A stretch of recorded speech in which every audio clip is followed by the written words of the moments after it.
अपना next example है example 4। Determine whether each of the following relations are reflexive, symmetric and transitive.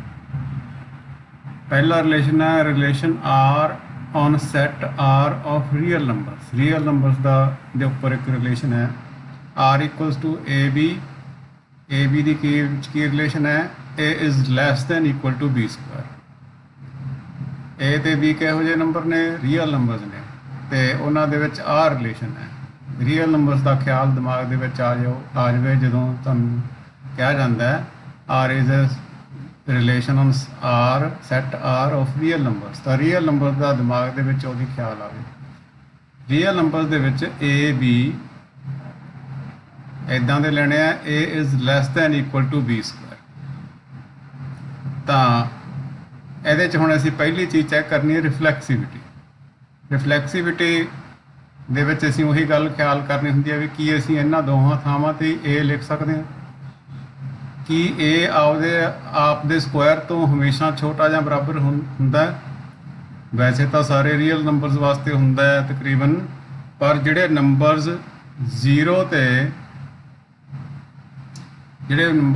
ते एक दे विचाले हुंदे आ जां कह लो -1 ते 1 दे विचाले हुंदे आ, उन्हां दा जिहड़ा स्क्वायर है वो नहीं छोटा वड्डा हुंदा। जिवें 1/2 का स्क्वायर चैक करो, 1/2 का स्क्वायर है जिहड़ा वो 1/2 का जिहड़ा स्क्वायर है वो 1/2 तो वड्डा नहीं हुंदा। 1/2 का स्क्वायर 1/4 हुंदा। 1/4 है जिहड़ा वो 1/2 तो छोटा हुंदा। ਇਹਦਾ मतलब 1/2 ਨੂੰ ਅਸੀਂ 1/2 ਨਾਲ ਰਿਲੇਟ ਨਹੀਂ ਕਰ ਸਕਦੇ। ਇਹਦਾ मतलब ਕੀ ਹੈ ਆਰ ਇਜ਼ ਨਾਟ ਰਿਫਲੈਕਸਿਵ। ਤਾਂ ਇੱਥੇ ਇੱਕ ਐਗਜ਼ਾਮਪਲ ਹੀ ਬਹੁਤ ਹੈ। ਬਾਕੀ ਦੇ ਤਕਰੀਬਨ ਨੰਬਰਸ ਵਾਸਤੇ ਅਸੀਂ ਦੇਖਦੇ ਹਾਂ ਜਿਵੇਂ ਮੰਨ ਲਓ 1 ਹੈ, 1 ਜਿਹੜਾ ਹੈਗਾ 1 ਦੇ ਸਕੁਆਇਰ ਤੋਂ ਛੋਟਾ ਜਾਂ ਬਰਾਬਰ ਹੁੰਦਾ ਹੈ। 2 ਹੈ ਜਿਹੜਾ 2 ਦੇ ਸਕੁਆਇਰ ਤੋਂ ਛੋਟਾ ਜਾਂ ਬਰਾਬਰ ਹੁੰਦਾ ਹੈ। 3 ਹੈ ਜਿਹੜਾ 3 ਦੇ ਸਕੁਆਇਰ ਤੋਂ ਛੋਟਾ ਜਾਂ ਬਰਾਬਰ ਹੁੰਦਾ। ਪਰ ਜਿਹੜੇ ਨੰਬਰ -1 ਤੇ 1 ਦੇ ਵਿਚਾਲੇ ਹੁੰਦੇ ਆ, ਇਹੋ ਜਿਹੇ ਐਕਸ ਲੈ ਲਈਏ ਜਿਹੜੇ ਇਹਨਾਂ ਦੋਵਾਂ ਦੇ ਵਿਚਾਲੇ ਹੋਣ, ਉੱਥੇ ਜਿਹੜਾ ਸਕੁਆਇਰ ਹੈ ਉਹ ਨੰਬਰ ਤੋਂ ਛੋਟਾ ਹੋਏਗਾ। ਜਿਵੇਂ 1/2 ਹੈ, 1/4 ਹੈ, 2/3 ਹੈ।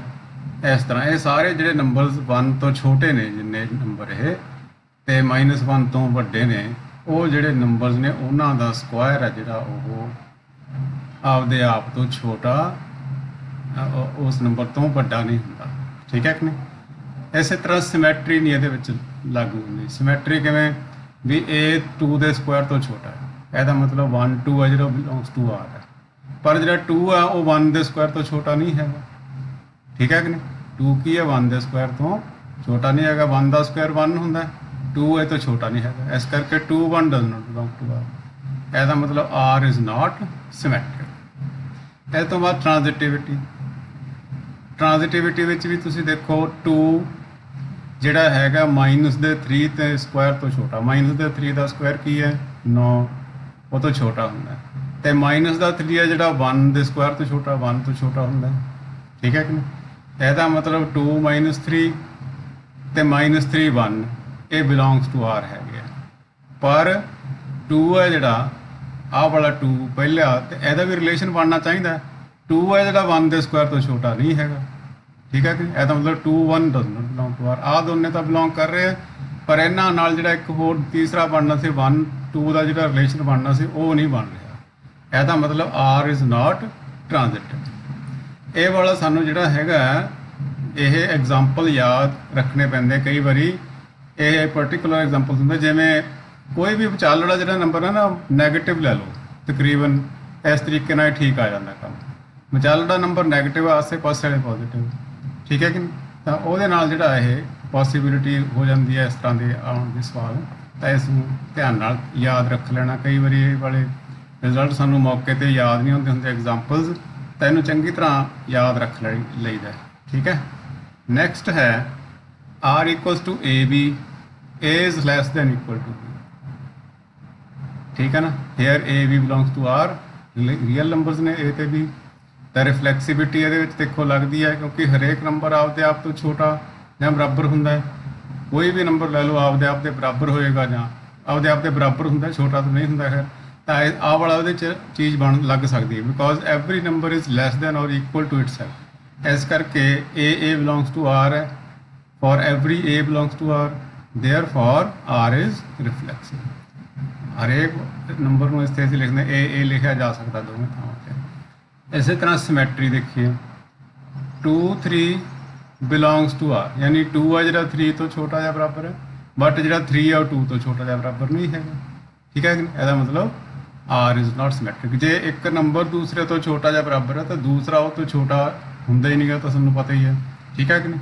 ਜੇ ਦੋਨੇ ਬਰਾਬਰ ਹੋਣ ਤਾਂ ਗੱਲ ਵੱਖਰੀ ਹੈ, ਦੋਨੇ ਬਰਾਬਰ ਨੰਬਰ ਲੈ ਲਈਏ ਤਾਂ ਠੀਕ ਹੈ, ਇੱਧਰ ਵੀ ਲਿਖਿਆ ਜਾ ਸਕਦਾ ਇੱਧਰ ਵੀ ਲਿਖਿਆ ਜਾ ਸਕਦਾ। ਪਰ ਜੇ A B ਤੋਂ ਛੋਟਾ ਹੈ ਤਾਂ ਓਬਵੀਅਸਲੀ B A ਤੋਂ ਛੋਟਾ ਨਹੀਂ ਹੈਗਾ। ਠੀਕ ਹੈ ਕਿ ਨਹੀਂ? ਤਾਂ ਇਹਦੇ ਵਿੱਚ ਅਸੀਂ ਕੋਈ ਐਗਜ਼ਾਮਪਲ ਦੇ ਕੇ ਦੱਸਣਾ ਹੁੰਦਾ ਹਮੇਸ਼ਾ। ਜਿਹੜਾ ਨਾਟ ਆਉਂਦਾ, ਜਿੱਥੇ ਨਾਟ ਆ ਗਿਆ, ਨਾਟ ਸਿਮੈਟ੍ਰਿਕ, ਨਾਟ ਰਿਫਲੈਕਸਿਵ, ਉੱਥੇ ਇੱਕ ਐਗਜ਼ਾਮਪਲ ਦਿੱਤਾ ਹੀ ਕਾਫੀ ਹੁੰਦਾ, ਉੱਥੇ ਬਾਹਲਾ ਡਿਟੇਲ 'ਚ ਲਿਖਣ ਦੀ ਸਾਨੂੰ ਜ਼ਰੂਰਤ ਨਹੀਂ ਪੈਂਦੀ। ਅਸੀਂ ਦੋ ਨੰਬਰ ਲੈ ਲਏ, ਹੁਣ ਦੋ ਪੇਅਰ ਲੈ ਲਏ AB ਤੇ BC ਬਿਲੋਂਗਸ ਟੂ R। ਇਹਦਾ ਮਤਲਬ ਕੀ ਹੈ? A ਜਿਹੜਾ ਹੈਗਾ B ਤੋਂ ਛੋਟਾ ਜਾਂ ਬਰਾਬਰ ਹੈ, B ਹੈ ਜਿਹੜਾ ਉਹ C ਤੋਂ ਛੋਟਾ ਜਾਂ ਬਰਾਬਰ ਹੈ। ਤੇ ਸਾਨੂੰ ਪਤਾ ਹੈ A B ਤੋਂ ਛੋਟਾ ਹੈ, B C ਤੋਂ ਛੋਟਾ ਹੈ, ਤਾਂ A ਜਿਹੜਾ C ਤੋਂ ਛੋਟਾ ਹੋਏਗਾ, ਐਗਜ਼ੈਕਟ ਤੁਹਾਨੂੰ ਪਤਾ ਹੀ ਹੈ। ਇਹਦਾ ਮਤਲਬ AC ਬਿਲੋਂਗਸ ਟੂ R, ਇਹਦਾ ਮਤਲਬ R ਕੀ ਹੈ? ਟ੍ਰਾਂਜ਼ਿਟਿਵ ਹੈਗਾ। ਨੈਕਸਟ ਹੈਗਾ AB। AB ਵਾਸਤੇ ਕੀ ਰਿਲੇਸ਼ਨ ਦਿੱਤਾ ਹੋਇਆ ਸਾਨੂੰ? 1 + AB is greater then 0। 1 + AB ਹੈ ਜਿਹੜਾ ਉਹ ਗ੍ਰੇਟਰ ਦੈਨ 0 ਹੈ। ਤਾਂ here AB belongs to R। Reflexivity check ਕਰਦੇ ਤਾਂ ਰਿਫਲੈਕਸੀਵਿਟੀ ਦਾ ਵਾਸਤੇ ਤੁਹਾਨੂੰ ਦੱਸਿਆ ਸੀ ਵੀ ਕੀ ਅਸੀਂ B ਦੀ ਥਾਂ ਤੇ ਵੀ A ਲਿਖ ਸਕਦੇ ਹਾਂ। ਜੇ ਅਸੀਂ B ਦੀ ਥਾਂ ਤੇ A ਲਿਖੀਏ ਤਾਂ A² ਹੋ ਜਾਊਗਾ। A² ਕੀ ਇੱਕ ਪੋਜ਼ਿਟਿਵ ਨੰਬਰ ਹੈ, ਸਾਨੂੰ ਪਤਾ ਹੈ।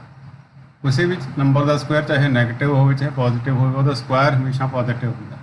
ਤੇ 1 ਦੇ ਵਿੱਚ ਕੋਈ ਪੋਜ਼ਿਟਿਵ ਨੰਬਰ ਜੁੜ ਰਿਹਾ ਤਾਂ ਮਤਲਬ ਆ ਜਿਹੜਾ ਨੰਬਰ ਹੈ ਜੁੜ ਕੇ ਕੀ ਹੋ ਰਿਹਾ? 1 ਤੋਂ ਵੀ ਵੱਡਾ ਹੋ ਰਿਹਾ।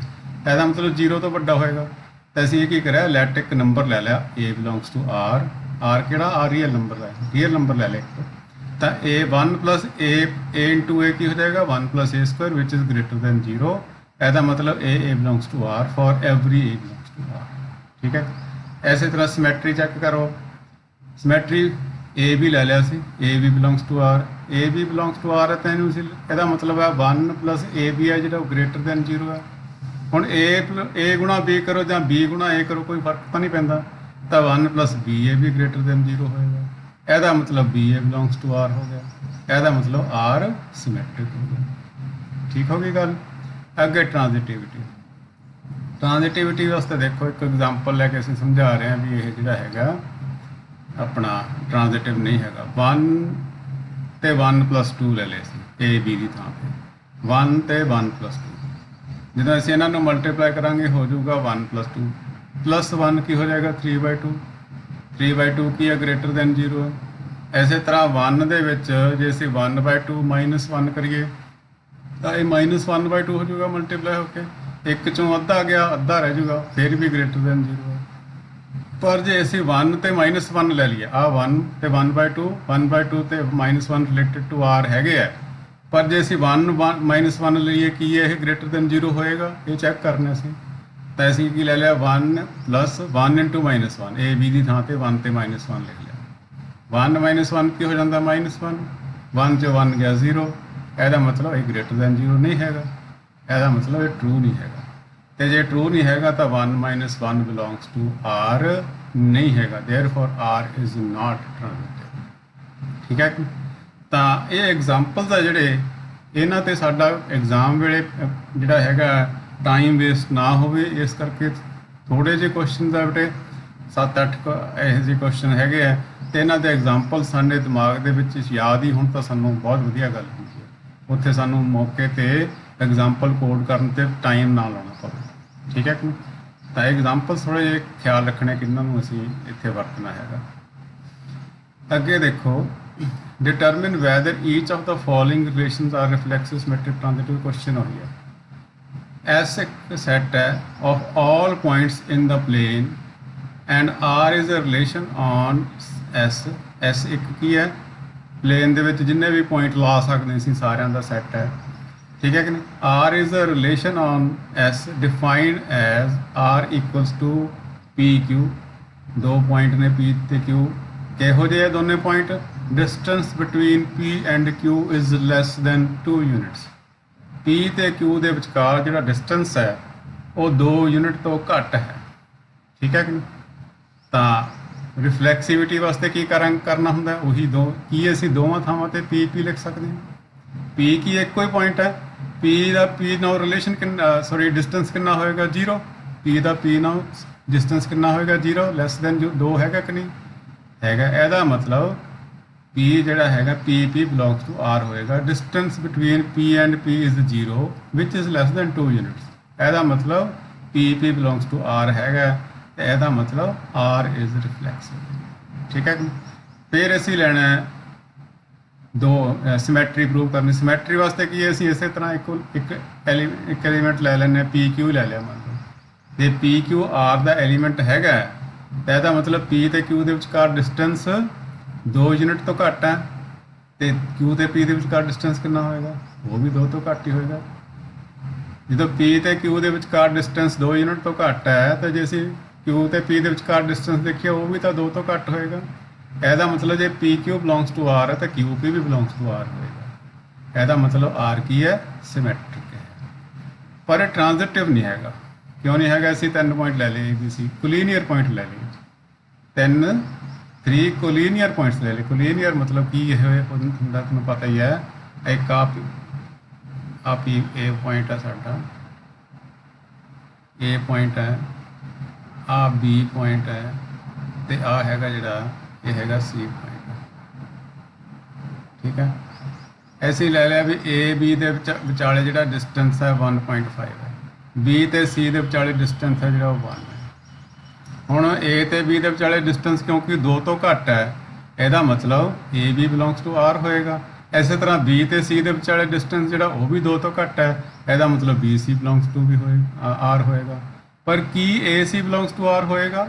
ਨਹੀਂ। ਕਿਉਂ ਨਹੀਂ ਹੋਏਗਾ? ਕਿਉਂਕਿ ਇਹ 1.5 ਤੇ 1 ਜੁੜ ਕੇ ਕਿੰਨੇ ਹੋ ਗਏ 2.5 ਹੋ ਗਏ ਵਿਚ ਇਜ਼ ਗ੍ਰੇਟਰ ਦੈਨ 2। ਠੀਕ ਹੈ ਕਿ ਨਹੀਂ? ਇਸ ਕਰਕੇ AC ਹੈ ਜਿਹੜਾ ਉਹ ਬਿਲੋਂਗਸ ਟੂ R ਨਹੀਂ ਹੋਏਗਾ। ਤਾਂ ਅਸੀਂ ਆਹੀ ਇੱਥੇ ਦੇਖੋ ਲਿਖਿਆ ABC 3 ਕੋਲੀਨੀਅਰ ਪੁਆਇੰਟਸ ਲੈ ਲਏ। ਕਿੱਦਾਂ ਲਿਆ? AB ਹੈਗਾ ਉਹ 1.5 ਯੂਨਿਟਸ ਹੈ, BC ਹੈ ਜਿਹੜਾ 1 ਯੂਨਿਟ ਹੈ। ਇਹਦਾ ਮਤਲਬ ਆ ਦੋਨੇ ਚੀਜ਼ਾਂ ਬਿਲੋਂਗਸ ਟੂ R ਹੋਣਗੀਆਂ। ਪਰ AC ਜੇ ਅਸੀਂ ਚੈੱਕ ਕਰੀਏ ਕਿਉਂਕਿ ਇਹ ਕੋਲੀਨੀਅਰ ਪੁਆਇੰਟ ਹੈ ਤੇ ਆਪਸ 'ਚ ਜੁੜ ਜਾਣਗੇ। ਜੇ ਕੋਲੀਨੀਅਰ ਨਾ ਲੈਂਦੇ ਇਹਨੂੰ ਪਾਸੇ ਤੇ ਲੈਂਦੇ C ਨੂੰ ਇੱਥੇ ਤਾਂ ਫਿਰ ਇਹਨਾਂ ਦਾ ਜੋੜ ਨਹੀਂ ਹੋਣਾ ਸੀਗਾ। ਫਿਰ ਹੋ ਸਕਦਾ ਸੀ ਵੀ ਬਰਾਬਰੀ ਆ ਜਾਂਦਾ ਹੈ। ਠੀਕ ਹੈ ਨਾ? ਫਿਰ ਹੋ ਸਕਦਾ ਸੀ 2 ਤੋਂ ਲੈਸ ਆ ਜਾਂਦਾ ਜੇ ਇਸ ਤਰ੍ਹਾਂ C ਸਾਈਡ ਤੇ ਲੈ ਲਈਏ। ਕੋਲੀਨੀਅਰ ਅਸੀਂ ਜਾਣ ਕੇ ਲਏ। ਕੋਲੀਨੀਅਰ ਲੈ ਜਾ ਸਕਦਾ ਕਿਉਂਕਿ ਉਹ S ਕੀ ਹੈ ਸਾਰੇ ਪੁਆਇੰਟਸ ਦਾ ਸੈੱਟ ਹੈ। ਉਹਦੇ 'ਚ ਕੋਲੀਨੀਅਰ ਵੀ ਹੋਣਗੇ ਨਾਨ ਕੋਲੀਨੀਅਰ ਵੀ ਹੋਣਗੇ। ਤਾਂ ਅਸੀਂ ਇਹੋ ਜਿਹੇ 3 ਕੋਲੀਨੀਅਰ ਪੁਆਇੰਟ ਲੈ ਲਏ ਜਿਨ੍ਹਾਂ ਦਾ ਇਸ ਤਰ੍ਹਾਂ ਡਿਸਟੈਂਸ ਸੀਗਾ। ਆਹ ਦੋ ਤਾਂ ਦੋਵਾਂ ਦਾ ਤੇ ਇਹਨਾਂ ਦੋਵਾਂ ਦਾ ਡਿਸਟੈਂਸ ਤਾਂ ਆਪਸ 'ਚ 2 ਤੋਂ ਘੱਟ ਸੀਗਾ। ਪਰ ਜਦੋਂ ਅਸੀਂ ਤਿੰਨਾਂ ਦੇ ਵਿੱਚੋਂ ਚੈੱਕ ਕਰਿਆ ਤੇ ਪਹਿਲੇ ਤੇ ਤੀਜੇ ਦੇ ਵਿਚਕਾਰ ਚੈੱਕ ਕਰਿਆ ਤਾਂ ਉਹ 2 ਤੋਂ ਜ਼ਿਆਦਾ ਹੋ ਗਿਆ। ਤਾਂ AC ਬਿਲੋਂਗਸ ਟੂ R ਨਹੀਂ ਹੈਗਾ। ਇਹਦਾ ਮਤਲਬ R is not transitive. AB BC belongs to R ਸੀ, AC ਬਿਲੋਂਗਸ ਟੂ ਵੀ R ਹੋਣਾ ਚਾਹੀਦਾ ਸੀ ਤਾਂ ਹੀ ਇਹਨੇ ਟ੍ਰਾਂਜ਼ਿਟਿਵ ਹੋਣਾ ਸੀ। ਅੱਗੇ ਆ ਗਿਆ ਸਾਡਾ ਸੈਕਿੰਡ ਇਹਦਾ light A be the set of all human beings in a town at a particular time। ਕਿਸੇ ਸ਼ਹਿਰ ਦੇ ਵਿੱਚ ਜਿੰਨੇ ਵੀ ਬੰਦੇ ਹਿਊਮਨ ਰਹਿੰਦੇ ਆ ਜਿੰਨੇ ਵੀ ਇਨਸਾਨ ਰਹਿੰਦੇ ਆ ਸਾਰਿਆਂ ਦਾ ਸੈੱਟ ਹੈ A। ਠੀਕ ਹੈ ਕਿ ਨਹੀਂ? ਹੁਣ R ਇੱਕ ਸੈੱਟ ਰਿਲੇਸ਼ਨ ਲੈ ਲਿਆ ਕਿੱਦਾਂ ਦਾ X Y ਤੇ Y ਦੇ ਵਿਚਾਲੇ ਕੀ ਰਿਲੇਸ਼ਨ ਹੈ ਕਿਉਂਕਿ X Y ਹਿਊਮਨ ਬੀਇੰਗਸ ਹੈ। ਠੀਕ ਹੈ ਨਾ? X Y ਕੀ ਨੇ? ਹਿਊਮਨ ਬੀਇੰਗਸ ਨੇ, ਇਨਸਾਨ ਨੇ। ਤਾਂ ਇਹਨਾਂ ਦੇ ਵਿਚਾਲੇ ਇਨਸਾਨਾਂ ਨਾਲ ਰਿਲੇਸ਼ਨ ਹੋਏਗਾ। X is a wife of Y। X ਕੀ ਹੈ? Y ਦੀ ਵਾਈਫ ਹੈਗੀ ਹੈ। ਹੁਣ ਅਸੀਂ ਰਿਫਲੈਕਸਿਵਿਟੀ ਮੂੰਹ ਜਵਾਨੀ ਹੋਈ ਦੇਖੋ ਕਰ ਸਕਦੇ ਹਾਂ। ਰਿਫਲੈਕਸਿਵਿਟੀ ਚੈੱਕ ਕਰੋ ਕੀ X ਦੀ ਵਾਈਫ ਹੋ ਸਕਦੀ ਹੈ?